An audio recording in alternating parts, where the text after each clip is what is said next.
दोस्तों, आज हम एक्सप्लेन करने जा रहे हैं एक कमाल की मूवी जिसका नाम है कुंग फू पांडा 4। यह फिल्म एक बेहतरीन एनिमेटेड मूवी है जिसमें डर और एक्शन का जबरदस्त कॉम्बिनेशन है। अगर आपको हमारी यह वीडियो अच्छी लगे तो इसे लाइक करें, शेयर करें और हमारे चैनल को सब्सक्राइब करना न भूलें। साथ ही बेल आइकन को भी दबाएं ताकि आपको हमारे लेटेस्ट अपडेट्स मिलते रहें। इसके अलावा हमने चंदू चैंपियन फिल्म का भी एक्सप्लेनेशन किया है जो बहुत ही शानदार है। उसका लिंक नीचे दिया गया है, उसे भी जरूर देखें। फिल्म की शुरुआत में हमें बहुत सारे भेड़ दिखते हैं जो लोहे के धातुओं को निकाल रहे थे।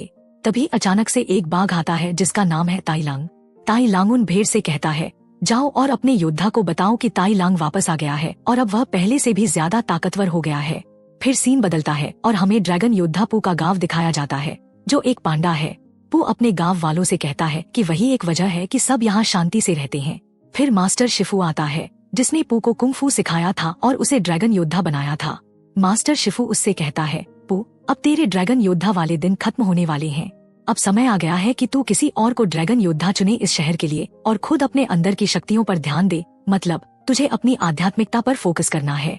लेकिन पू के दिमाग में ये बातें नहीं बैठती हैं। वो खुद ड्रैगन योद्धा बनना चाहता था, लेकिन यहाँ मास्टर शिफू उसे साफ साफ बता देते हैं, पू तुझे अब ध्यान करना होगा क्योंकि हमारे ग्रैंड मास्टर भी यही चाहते थे, इसलिए उन्होंने तुझे अपनी छड़ी दी थी। अनमने मन से पू को उनकी बात माननी पड़ती है। अब मास्टर शिफू शहर में एक इवेंट रखते हैं ताकि नए ड्रैगन योद्धा को चुना जा सके। इस इवेंट में कई कुंग फू चैंपियंस आते हैं और अपनी कला का प्रदर्शन करते हैं। मास्टर शिफू पू से कहते हैं, अब इनमें से किसी एक को ड्रैगन योद्धा चुन लो। पू उन सभी लोगों के चेहरे देखता है जो इस वजह से उदास थे क्योंकि वह खुद ड्रैगन योद्धा नहीं था। उन्हें देखकर पू सबको कहता है, मैं अगला ड्रैगन योद्धा हूँ और मैं भविष्य में ड्रैगन योद्धा बनूंगा। मास्टर शिफू इस बात से परेशान हो जाते हैं। वह फिर से समझाते हैं और कहते हैं, तुम्हारे लिए आध्यात्मिकता में जाना बहुत जरूरी है, तुम्हें ध्यान लगाना चाहिए। इस बार पू सच में बैठकर ध्यान लगाता है ताकि वह अपने अंदर की शक्तियों को समझ सके। लेकिन फिर उसे एहसास होता है कि उसके महल में कोई घुस आया है। ये एक लोमड़ी है जो चोरी करने के इरादे से आई थी। पू अपनी कुंग फू की कला का इस्तेमाल करके इस लोमड़ी को पकड़ लेता है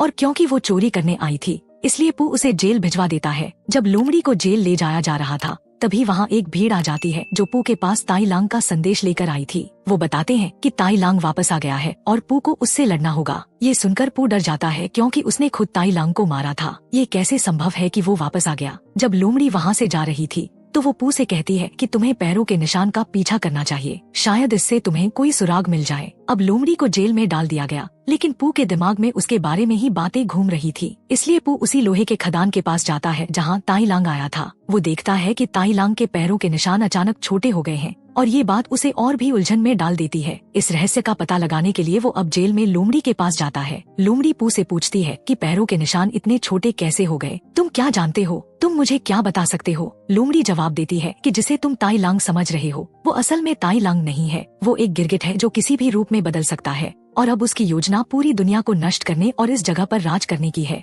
लोमड़ी पू से कहती है कि उसे पता है कि गिरगिट कहाँ रहता है। पू उससे पूछता है, मुझे बताओ कि गिरगिट कहाँ रहता है। लोमड़ी जवाब देती है, मुझे इससे क्या मिलेगा, मैं तो जेल में हूँ। पू समझ जाता है कि लोमड़ी भी इस जेल से बाहर निकलना चाहती है। पू उसे जेल से बाहर निकालता है और अब वे दोनों मिलकर गिरगिट को पकड़ने के लिए निकल पड़ते हैं। रास्ते में पू और लोमड़ी के बीच काफी बातें होती हैं। लोमड़ी पू को बताती है कि जब वो छोटी थी उसके माता पिता की मृत्यु हो गई थी। उस कठिन समय में कुछ चोरों ने उसका साथ दिया, उसे पाला पोसा और उसे चोरी करना सिखाया, जिसकी मदद से वह अब तक जीवित रही है। वह यह भी बताती है कि उसके सभी दोस्त उसी शहर में रहते हैं जहाँ गिरगिट रहता है, इसलिए उसे गिरगिट के बारे में इतनी जानकारी थी। अब वे दोनों पू के साथ उसके दोस्तों से मिलने जाती है। पू को वो दोस्त दिखने में बहुत प्यारे लगते हैं, लेकिन वास्तव में वे बहुत खतरनाक थे। पू को गिरगिट के महल में जाना था, लेकिन क्योंकि वह गिरगिट का दुश्मन था इसलिए कोई भी उसका स्वागत नहीं करता। वे दोनों चुपके से महल के अंदर घुस जाते हैं, लेकिन वापसी के रास्ते में उन्हें बहुत सारे मगरमच्छ सैनिकों का सामना करना पड़ता है।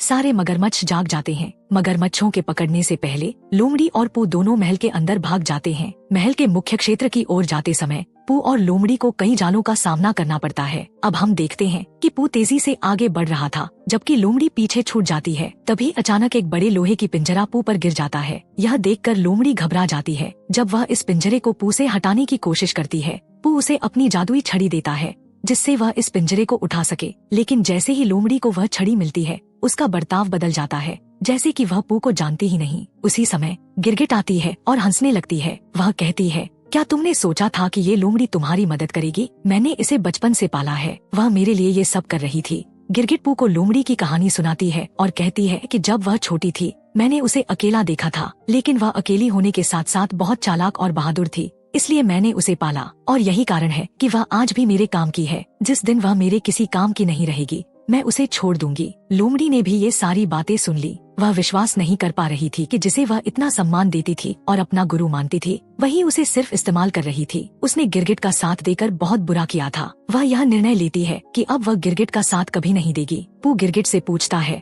तुम्हें क्या चाहिए? तुम मेरी छड़ी क्यों चाहते हो? जवाब में गिरगिट कहती है कि एक समय था जब मैं भी कुंग-फू सीखना चाहती थी। मैं हर कुंग-फू मास्टर के पास गई, लेकिन किसी ने मुझे कुंग-फू नहीं सिखाया, क्योंकि सब कहते थे कि मैं बहुत छोटी और कमजोर हूँ। और इसी वजह से मैंने काले जादू को सीखने का फैसला किया और उसका जादू इतना शक्तिशाली है कि वह किसी भी रूप में बदल सकती है। बाघ कहती है, मैं किसी का भी रूप ले सकता हूँ, लेकिन फिर भी मेरे अंदर एक कमी है। मैं उतनी शक्तिशाली नहीं हूँ जितना वे हैं। उनके जितना शक्तिशाली बनने के लिए मुझे उनकी शक्तियों की जरूरत है, इसलिए मुझे तुम्हारी छड़ी चाहिए थी। मुझे पता है कि तुम्हारी छड़ी कोई साधारण छड़ी नहीं है। अगर किसी की शक्तियाँ इसके साथ मिला दी जाएं, तो यह आत्माओं की दुनिया का रास्ता खोल देती है। इसलिए मैं मरे हुए कुंग-फू मास्टर्स की आत्माओं को इस दुनिया में लाना चाहती हूँ और उनकी शक्तियों से बेहद शक्तिशाली बनना चाहती हूँ। ये सब सुनकर पू को बहुत गुस्सा आता है। वह पिंजरे को तोड़ने की कोशिश करता है, लेकिन असफल रहता है। उसे इतनी मेहनत करते देख गिरगिट उससे कहती है, मैंने यह पिंजरा अपने जादू से बनाया है और यह इतनी आसानी से नहीं टूटेगा।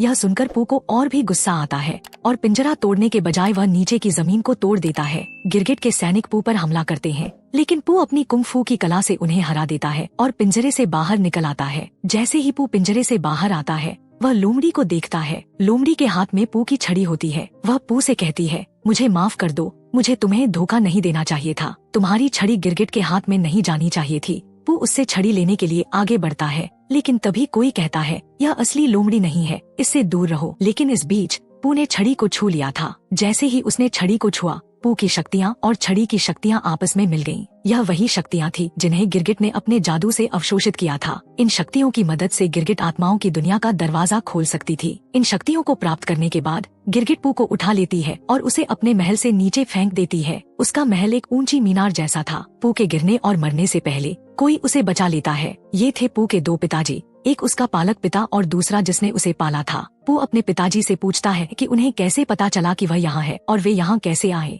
पू के पिताजी जवाब देते हैं, हम तुम्हारे बारे में चिंतित थे, इसलिए हम तुम्हें ढूंढते हुए यहाँ आए हैं। पू अपने पिताजी को बताता है कि गिरगिट ने उसे धोखा दिया और उसकी छड़ी छीन ली। पू की जान खतरे में हो सकती है, इसलिए वे पू को लड़ाई न करने की सलाह देते हैं। लेकिन पू ने पहले ही तय कर लिया था कि वह अपनी गलती को सुधारेगा और अपनी छड़ी वापस लेगा। इधर हम देखते हैं कि गिरगिट ने पू की शक्तियों और उसकी छड़ी की शक्तियों का उपयोग करके आत्माओं की दुनिया का दरवाजा खोल दिया है। सबसे पहले उसने आत्माओं की दुनिया से ताई लांग को बुलाया। जैसे ही ताई लांग उसके पास आता है, वह उसकी सारी शक्तियाँ ले लेती है और ताई लांग उससे पूछता है, तुम्हें यह छड़ी कैसे मिली? मुझे पता है कि यह पू की है। गिरगिट कहती है, मैंने उसे उससे छीन लिया। ताई लांग जवाब देता है, यह संभव नहीं है कि पू इतनी आसानी से तुम्हें उसकी छड़ी दे दे। इस पर गिरगिट कहती है, मैंने उसे जबरदस्ती छीन लिया। अब इसके सहारे मैं आत्माओं की दुनिया से सभी कुंग-फू मास्टर्स को बुलाऊंगी और उनकी शक्तियों को अपने अंदर समाहित करने का विचार जैसे ही ताई लांग सुनता है, वह गुस्से में आ जाता है और गिरगिट के आदमियों को मारना शुरू कर देता है। यह देखकर गिरगिट उसकी सारी शक्तियों को अवशोषित कर लेती है और जब ताई लांग कमजोर हो जाता है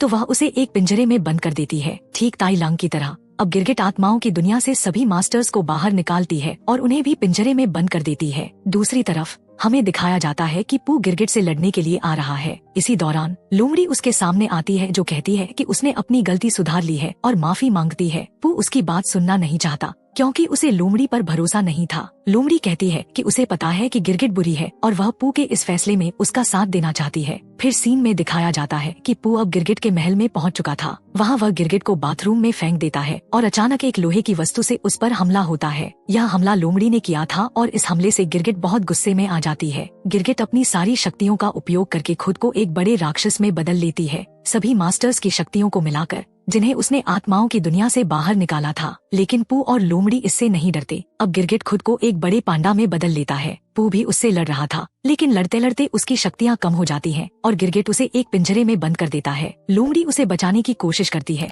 लेकिन पू उसे बताता है कि अपनी शक्तियाँ बर्बाद मत करो, तुम भी गिरगिट से लड़ सकती हो, और इसके लिए वह उसे अपनी छड़ी दे देता है। जैसे ही लोमड़ी ने पू की छड़ी ली, उसे एक अजीब शक्ति मिल गई। छड़ी के एक ही प्रहार से उसने गिरगिट को गिरा दिया। दूसरी ओर हमें दिखाया जाता है कि पू भी पिंजरे से आजाद हो गया था। पू को पिंजरे से बाहर आते देखकर लोमड़ी उससे पूछती है, अगर तुम खुद ही बाहर आ सकते थे तो तुमने मुझे अपनी छड़ी क्यों दी? पू कहता है, क्योंकि मुझे पता था कि तुम बहुत मजबूत हो। मैं तुम्हें यह सिखा रहा था कि तुम्हें खुद पर विश्वास रखना चाहिए और तुमने यह बात जल्दी ही सीख ली। इसी बीच गिरगिट पीठ पीछे से पू पर हमला करती है, लेकिन पू पहले से ही इस हमले के लिए तैयार था। वह खुद को इस हमले से बचाता है और अब अपनी छड़ी घुमाते हुए गिरगिट पर ऐसा हमला करता है कि वह गिर जाती है। इसके बाद वह छड़ी से उसे मारता है और उसकी सारी शक्तियाँ वापस ले लेता है। सभी मास्टर्स फिर से पहले जैसे हो जाते हैं और गिरगिट पहले जैसा कमजोर हो जाती है। जैसे ही उन्हें अपनी शक्तियाँ वापस मिलती हैं, सभी कुंग-फू मास्टर्स पू के सामने सिर झुका लेते हैं। और यहाँ ताई लांग बताता है कि पहले मुझे लगता था कि तुम्हारा ड्रैगन योद्धा बनने का फैसला सही नहीं है, लेकिन अब मुझे पता है कि तुम एक अच्छे ड्रैगन योद्धा हो। इसके बाद वे पू से कहते हैं कि अब हमें आत्माओं की दुनिया में वापस जाना होगा। यह सुनकर पू उनके लिए आत्माओं की दुनिया का दरवाजा खोल देता है और ये लोग अपनी दुनिया में वापस चले जाते हैं। जाते जाते वो पीछे छूटे हुए गिरगिट को भी गर्दन से पकड़ लेते हैं और पू से कहते हैं, ये भी उतनी अच्छी नहीं है, ये यहाँ रहने के लायक नहीं है, इसे भी हमारे साथ ही आना चाहिए। गिरगिट के जाने के बाद यहाँ का खतरा खत्म हो जाता है और सब कुछ पहले जैसा ठीक हो जाता है। इसके बाद पू अपने गांव लौट आता है। अब उसने तय कर लिया है कि वह मास्टर शिफू की सलाह पर ध्यान देगा। वहीं उसने अपने स्थान पर एक नए ड्रैगन योद्धा को चुना है, जो कोई और नहीं बल्कि लोमड़ी है। मास्टर शिफू ने भी उसके इस फैसले को स्वीकार कर लिया। इसके बाद दिखाया जाता है कि पू के 4 दोस्त जो गांव से बाहर गए थे, वे भी अब गांव वापस आ जाते हैं। वे लोमड़ी को ड्रैगन योद्धा बनने के लिए प्रशिक्षित करते हैं। पू ध्यान करता है और इसी के साथ कहानी का अंत हो जाता है। तो दोस्तों, ये थी कुंग फू पांडा 4 फिल्म की कहानी। उम्मीद है कि ये मूवी आपको पसंद आई होगी। अगर वीडियो अच्छा लगा हो तो इसे लाइक करें और हमारे चैनल को सब्सक्राइब करना न भूलें। आपको ये कहानी कैसी लगी और किस सीन ने आपको सबसे ज्यादा चौंकाया, ये हमें कमेंट बॉक्स में जरूर बताएं। अगर आपको और ऐसी कहानियाँ सुननी है तो कमेंट बॉक्स में एक हार्ट का इमोजी डाल दें, इससे हमें मोटिवेशन मिलेगी। इसके अलावा आप अगला एक्सप्लेनेशन किस मूवी का देखना चाहते हैं वो भी हमें कमेंट करके बताएं। और हाँ, हमने कल की 2898 एडी नाम की फिल्म को भी एक्सप्लेन किया है, जो कि बहुत ही बेहतरीन है। उसका लिंक नीचे डिस्क्रिप्शन में मिल जाएगा, तो उसे भी जरूर देखें।